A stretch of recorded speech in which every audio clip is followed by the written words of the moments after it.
Oh yeah, we're back on Zoom because man, we've been talking baseball, ALDS. You were in Chicago with my colleague Matt Muncy. We were here at Minute Maid for the White Sox series. Looking back now, Jeremy, what is your biggest takeaway from that ALDS with the White Sox and Astros? The Astros are here to stay. They're for real. It's a good club.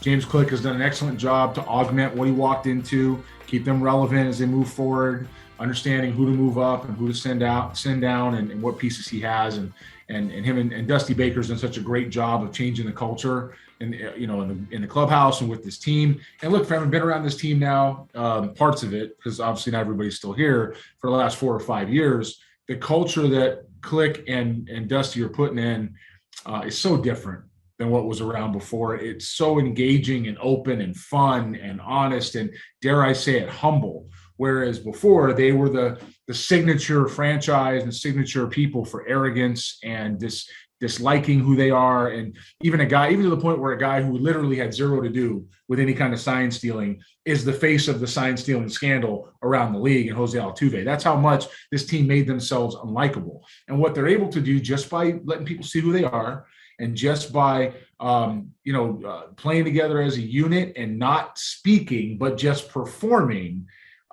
is let a lot of the country begin to open back up to them. It's never going to win everybody over. The stuff's going to follow them forever. But James Click and Dusty Baker have done a great job of helping the younger guys still grow up in Correa and Bregman, and letting the veterans be veterans and putting this culture together that's fun to be around. I still think we're a long way, though, Jeremy, from America embracing the Astros. Sure. I mean, a lot of people think that Carlos Correa is arrogant, and I think he's probably one of the more hated players around the league. Altuve is just, unfortunately, the victim of some idiotic thing that somebody dreamed up. Correa, because he shows his emotion and he performs in big games. Let's be honest, right? Like he performs when it counts. But I was just really impressed by Correa after the game, breaking down exactly his mindset when it comes to his third inning RBI double, 2-run double off Carlos Rodon.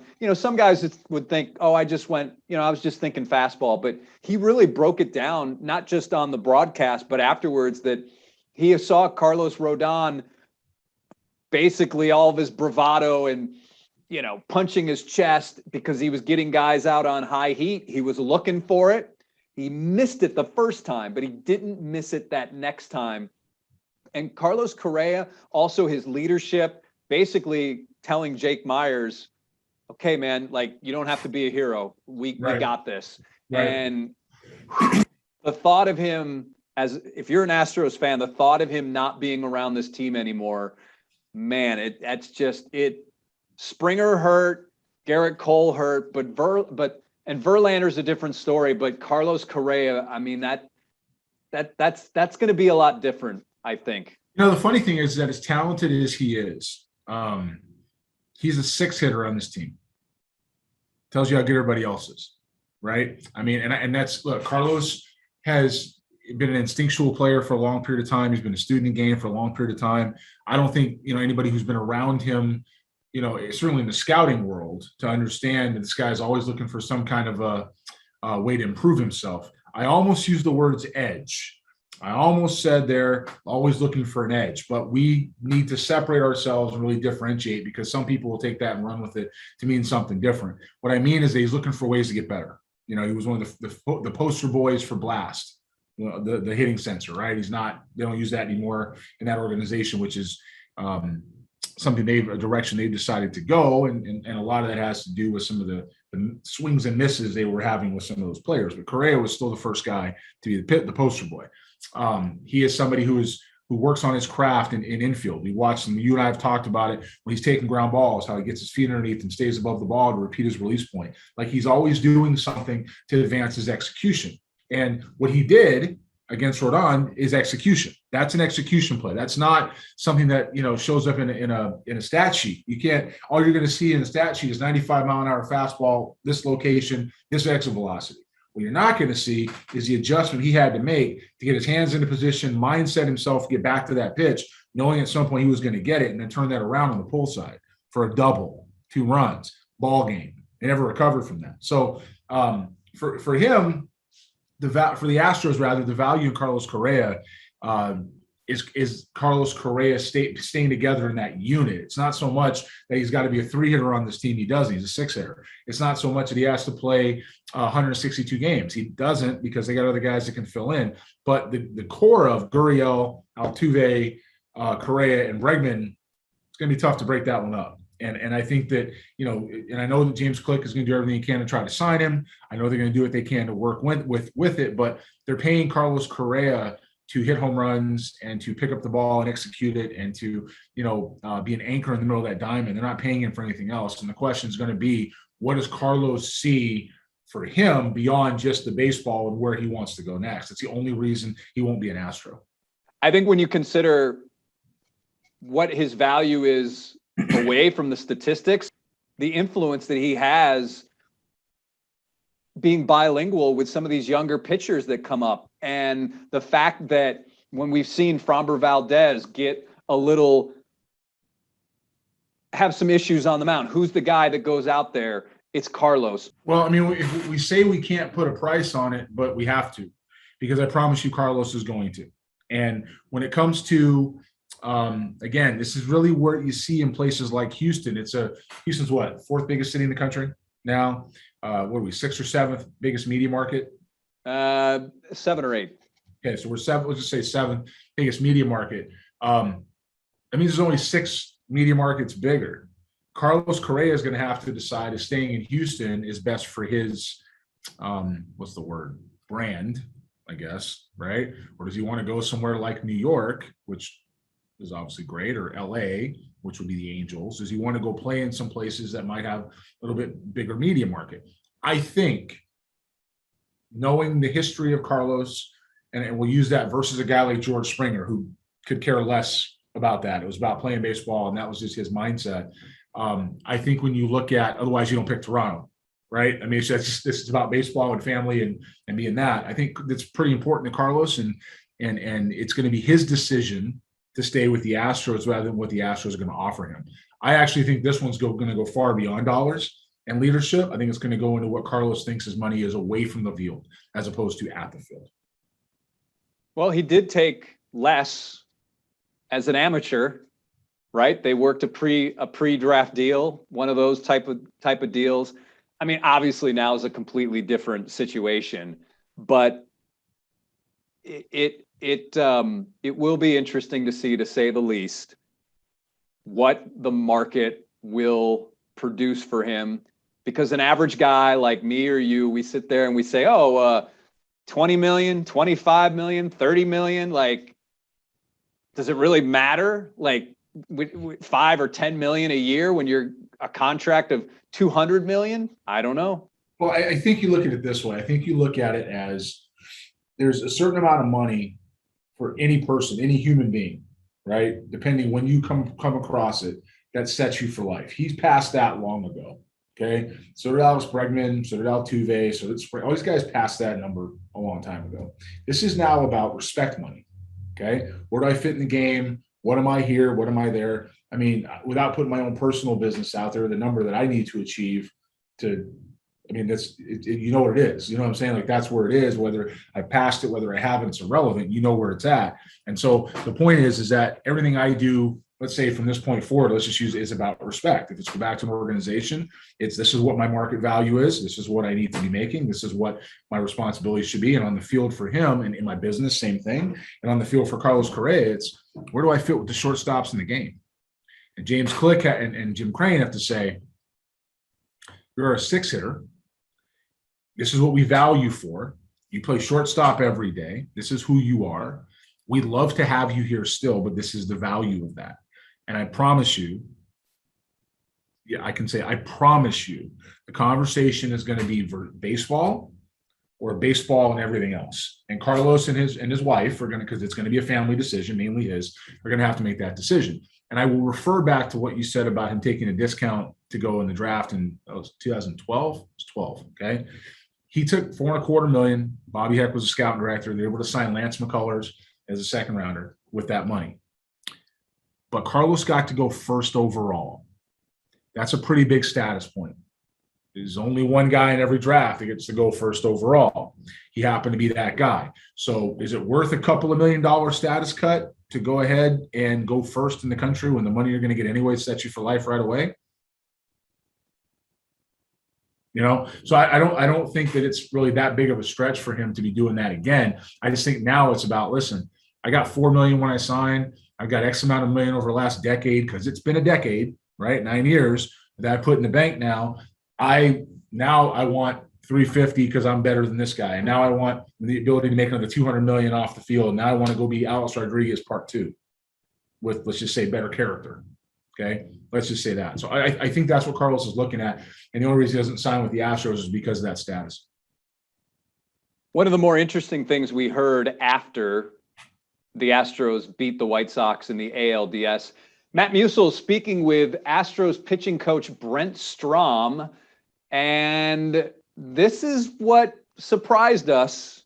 I often credit, Carlos Correa as a leader on this team. He's a guy that makes my job a lot easier. A lot of times when I go to make a trip to the mound, he'll beat me there and I just back off and go take a seat. But offensively, just the approach that each player takes and the pride that they take, not striking out, it's kind of old school type stuff, which is playing pretty well for us. What's this like being part of this golden era of Houston Astros baseball? Well, I remember in 2014 when I first came aboard, we went 72-90, and you'd have thought we'd won the World Series because of the previous years. But I will tell you, a lot of this credit goes to a guy who watched this, Jeff Luhnow. Jeff Luhnow is the architect of this whole thing. And him sitting at home watching this kind of brings tears to my eyes a little bit, because he was such an integral part of this whole thing, and he still is to this day. His footprint is still on this team, and I'll never forget him for it. Jeremy, that was a name I did not expect to hear, Jeff Luhnow. Now, I know that they have quite the history, because who brought Brent Strom over to the organization was Jeff Luhnow. You're trying to choose your words carefully. We know, and I want to thank the guys in there that value what we say and listen to it and treat us as the way they do. Okay, there's some good players and coaches over there that you and I both know pay attention to the things that we say, whether it's here, whether it's on TV. And look, I cannot commend these guys enough for some of the strides they've made and how fun they are to be around at this moment in time. Okay. And because of that, I am going to choose my words carefully in how I respond to what their pitching coach said, because I know they value him. I know he's an important member to them, and I'm certainly not going to disparage him. He's entitled to his opinion. To say that Jeff Luhnow had nothing to do. By the way, is it Luhnow or Luhnow? Which is it? Because I'm tired of this stuff going back and forth. I've always said I call him suspended, but I'm trying to figure out if it's Luhnow or Luhnow. I believe I once asked Jeff, and it was Luhnow. Okay, so Jeff Luhnow. All right. Jeff Luhnow has been gone 2 years. Okay. Suspended last year, not much of a year because of the pandemic. Still some things to be done. And in 2021, I have been on record as saying it takes a while to put your own footprint and imprint on a club. And when James Click came in here, and I think he would tell you this if asked, there wasn't a whole lot to do at the big league roster, but keep them tight and keep them rolling. I mean, everybody knew that. That's not really a surprise. And James Click is an extremely smart guy who has his finger on the pulse here, is doing nothing but trying to reinvent the culture and the respectability of the Houston Astros from the ground up, which is where they need the most help. Okay. Now, Brent Strom has only been focused at the major league level. Now, is he paying attention to minor league? Sure. It's his job as a major league pitching coach to know what's going on down there. But there's a lot of things that happens that go far beyond one GM. And you can't give James Click all the credit for this, because his job when he came in here was to kind of steer them through a tough period of time, keep them relevant, keep them good along with Dusty, and kind of show them some love, keep them connected as a group, and then move them forward to be competitive. That's what they've done. Luhnow had a lot to do with some of the pieces on this major league club. Okay, he just did. Whether it was bringing in a Yuli Gurriel or whether it was a trade for Yordan Alvarez, those are all Gonzalez. So there's it's the actual draft of Alex Bregman. That was Verlander, right? Garrett those are Cole. all things that he had to do with the team as constructed today, as constructed in 2019 and 18. What is remiss that Brent Strom won't say is that, and I don't know why, is that not only did this guy and James Click have something to do with it, Luhnow, of course, did, but the guys before him and the guys before them did too. You don't get this good as an organization and be able to weather some really rough storms in scouting and player development. And let me back up. With Ed Wade and Bobby Heck, it was scouting and development first, trying to be relevant under Drayton McClain to still stay competitive, right? At that level, under Luhnow, it was we're going to lose 9 million games. And we're going to go ahead and take all those players that were left here, drafted and developed. And by the way, Luhnow was the second choice of Jim Crane under a new owner, okay, to go get all these players that were drafted and developed and left behind that were just starting to arrive. And we're going to go trade these guys at different places, and we're going to make our roster better while keeping the guys we want to keep here. That's great. That's his job. He did a good job of that. But it took both front offices focused on different things to make this work. There wasn't one architect here. The first group didn't get a chance to see it through because Drayton McClain sold to Jim Crane. Jim Crane came in and said, hey, I want Andrew Friedman. Andrew Friedman said, no, I'm staying in Tampa Bay. So he went and got Jeff Luhnow, and Luhnow did his thing for 7 years. James Click is doing it now. Altuve is the only player that I can think of that predates all of that. And he's an MVP. So when I'm looking at this, I hear the architect. There's a lot of architects in here. Luhnow may have tied most of this big league roster together as it's constructed. You can say that, but you can't disrespect James Click, and you can't forget how those guys got here.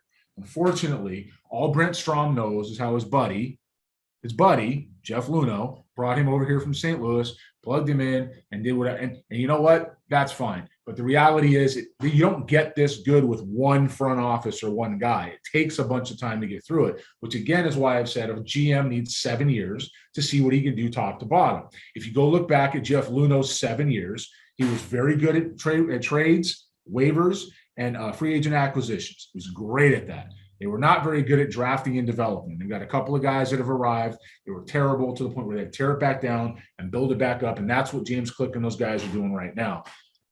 Previous regime was very good at that, which is how Jeff had the ability to do stuff with the big league roster. So there were a couple different architects of this, and I think to be myopic is just trying to breathe life back into his friend to get back in the game. And this is where I'm going to say this because, man, it still makes my blood boil. I'm talking about a guy like Jeff Luhnow who told everybody else that's ever been part of this game without doing it his way that we're irrelevant.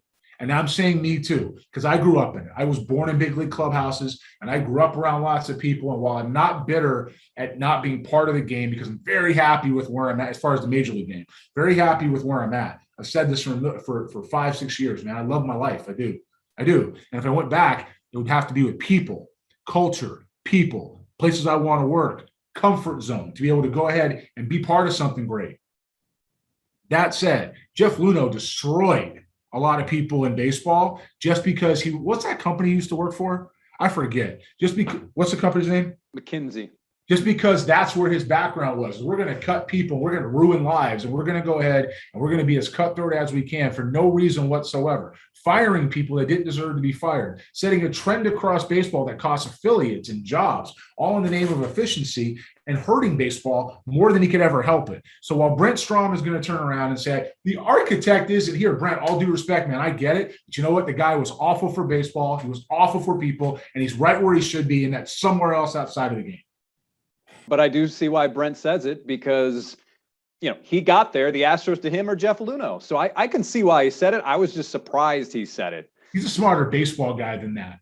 And I'm not going to disparage him because he's so good at what he does. Oh, he's amazing at what he does. Yeah, but I just, it's like, and those guys love him. So he's doing something right there, right? Because those guys love him. But the reality of it is he's a smarter baseball guy than that to understand the history and what this guy did to the rest of the game. Okay. And as far as I'm concerned, he's right where he should be, and that's nowhere near baseball. So that's and you know what? Look around the game. AJ got back in. Correa got back in. Luhnow, you say Luhnow's name, it's like saying Voldemort. Nobody wants anything to do with this guy, and there's a reason for it, Brent. So while you're sitting there and you're crying for your buddy, and I understand the rest of the world sees him for what he is. Still fires me up, man. This guy put baseball back 2 decades. It's unbelievable how many lives this guy went out and ruined. And then he went on TV with a different station. Let's leave them out of it for a minute, but a different station, and cry me a river. Oh, it's not my fault. I'm not this idiot. Stop it. See, Bernie's pissed off. Even Bernie's pissed. Stop it. Okay. It's all right. That's all right. That's all right. Bernie will stop. But, what also is interesting to me was what Tony La Russa said after the game about how he felt that the Astros were throwing at Jose Abreu, and if they don't admit it, then they're being dishonest. I mean, how many shots can the White Sox take at the Astros that are just completely ridiculous? Can we just back up and realize that my dog lost his mind at the word Luhnow? Or Luhnow. Or Luhnow, whatever. He went, what? I mean, that's kind of the mentality. It's like, I don't know. And what you said about the White Sox, sorry, Bernie's a guard dog. He was guarding the game for a second. So when it comes to Jeremy, it was in the 8th inning. It was a 3-2 count on Jose Abreu. Graveman has had some control issues, and you think that he's throwing at your guy? I mean, you could argue that Jose Abreu is one of the most respected, if not the most respected player on that White Sox roster. He's the anti-Luhnow. He is the most respected guy. He's great. He's great. And I just watching his preparation, how he interacted with people for a few days. It's ludicrous to think that would happen. Tony needs to, I don't want to say take a lap because I can't respect the guy too much to say that, but that's off. That's off. I also thought it was interesting how the Astros responded to Ryan Tepera's comments. And I got thinking, Alex Bregman, we've seen him grow up, right in front of our eyes. And I wonder how the Alex Bregman of a few years ago would have handled. I mean, he was the one Astro that was put in front of a microphone the day after Ryan Tepera makes those comments. And Alex Bregman says, whatever works for you, man. We're just focused on winning baseball games. And it was the perfect response. Now, granted, I think we know now that the players, I don't think it gave them extra motivation, but it certainly, they noticed. Yeah, I heard. Would the Alex Bregman from a few years ago, would he have said the same thing? They've grown up, and that's a testament to what they went through with the scandal. Second of all, Dusty's ability to shepherd them. And third of all, a more humble culture that James Click has tried to install. It really is a different group. Absolutely. All right, real quick, ALCS. I'm looking at this roster for the Red Sox. I'm looking at this roster, and I mean, guess how many pitchers the Red Sox had this season? How many they used? 34.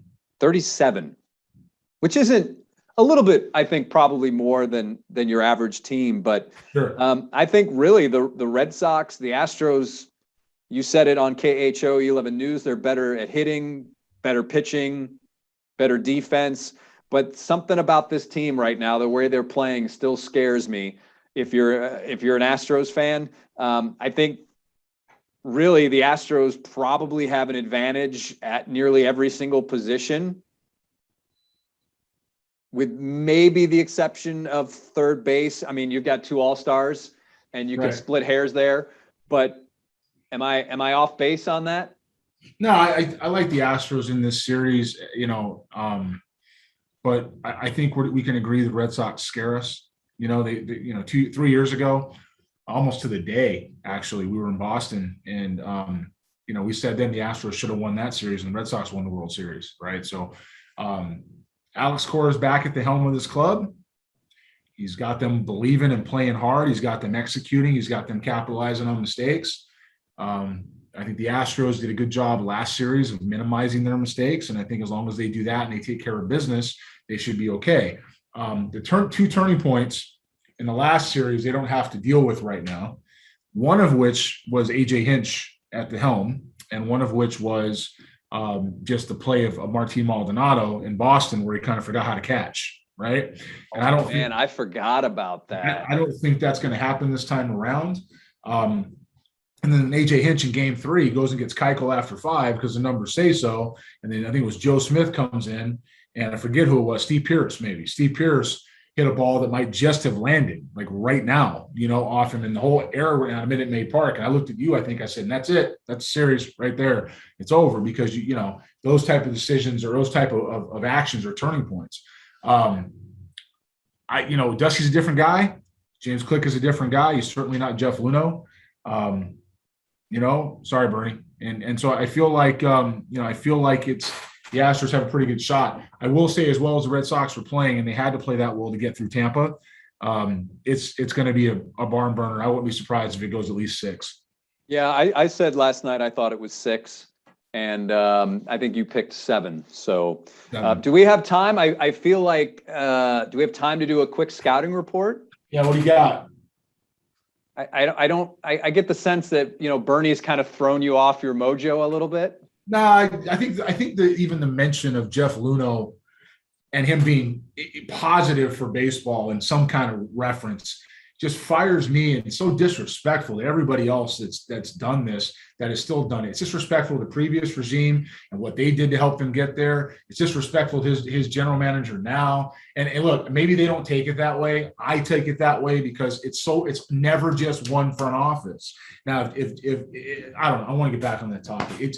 It's frustrating to me because the game has made such strides in how we're using numbers in a reversion to the managers that are in the game now, and some of the approaches. And Brent Strom's been in this game a long, long, long time to understand all of those things, to just kind of give one guy credit when he saw the damage that's happened in baseball because of it.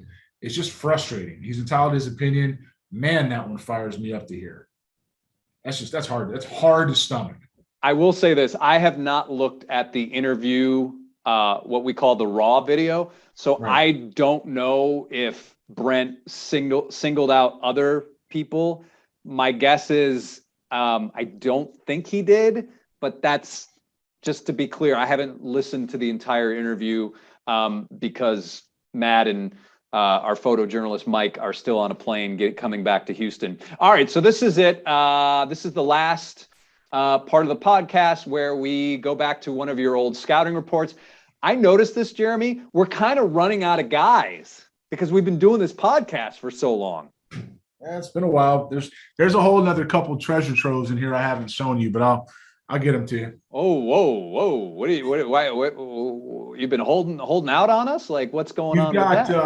You got 12, 13, 14, and 15. I'm missing 14. 14 is empty. But anyways, I have 14. I can find. I have it here, and I have 8, 9, 10, and 11 as well. I want 8, 9, 10, and 11. This one's really interesting, and what I love is your comp, because man, like let me rephrase that. Let me just give you the summary. Backup corner infielder at the major league level with some bat, feel to control the strike zone, stay inside the baseball, has feel of his barrel and where his body is before contact, good around the bag with his feet, but needs work on balls in the dirt, making a conversion from the other infield corner, buying bat here with no versatility, no real ceiling, but will perform and has a feel to drive and runs. You said take him in the 10th round, and the Los Angeles Dodgers took him. Oakland A's took him. I'm sorry, the Oakland A's. I'm sorry. That's right. The Oakland A's took him. And now I don't have it. We're talking Max Muncy. A's took him in the Muncy. Yeah, the Oakland A's took him in the 5th round. Armand Brown drafted him out of Baylor. I want to say that was 2009 or 10 maybe 2010. Armand drafted him there. It had to be. This is a 2000. This is a 2000. Oh yeah, I'm sorry. I'm sorry. You're saying he was taken out of high school in 2009. Yes. So the Indians took him out of 2012 report. Right? The Indians took him in 2009, and then the Oakland A's took him in the 5th round. In 2012 out of Baylor. Yes. Yeah. So, yeah, I mean, he's a guy that, benefited by some swing changes and adjustments in the organization. He's hit more than anybody thought, except for maybe the A's. I mean, the other guy that, and it's not the same type of guy, but Paul Goldschmidt went in the 8th round. Brandon Belt went in the 5th round. This guy went in the 5th round. So these guys weren't slam dunks to go hit a lot, and they went out and did it and they performed. I liked Muncy, to be honest with you. I didn't love him. I saw him for what he was. I got him. Our organizational philosophy wanted guys a little more athletic, a little more live. And he was out of reach for us a little bit. Yeah, I just love your player comparison, though, man. Who did I throw on him? Who did you tell me before the podcast started? Wayne Gross.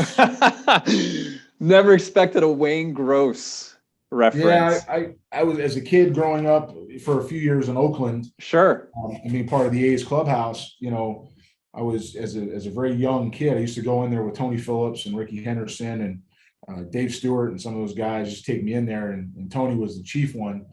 But Wayne Gross was their third baseman. Mm-hmm. This is early 80s, like 81, 82, somewhere in there. And I had a couple of Wayne Gross bats, and for whatever reason, I just never forgot watching him play. And so when I saw Muncy, that was part of it. Well, guess what? This one's even better because it's not Muncy, or it's not Wayne Gross. Who is it?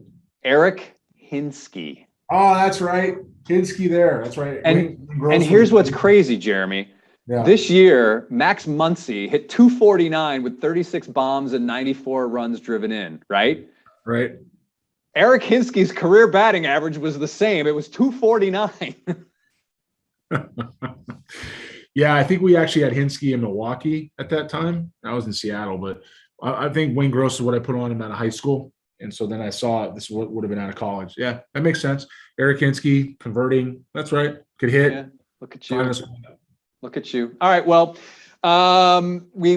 thanks everybody for your patience. We've been running all around and doing news coverage, so we didn't have time to do a podcast. We can't really give you a Wayne Gross career batting average 233, by the way. We couldn't really give you a couple of podcasts because of travel schedules, but that's why we wanted to do this one. And we'll see you on the TV side, right, Jeremy? Absolutely. Picking it up, I guess, Friday. Yeah, Friday. So please subscribe, like, comment, all that good stuff, and we'll catch you next time on Extra Bases. Wayne Gross.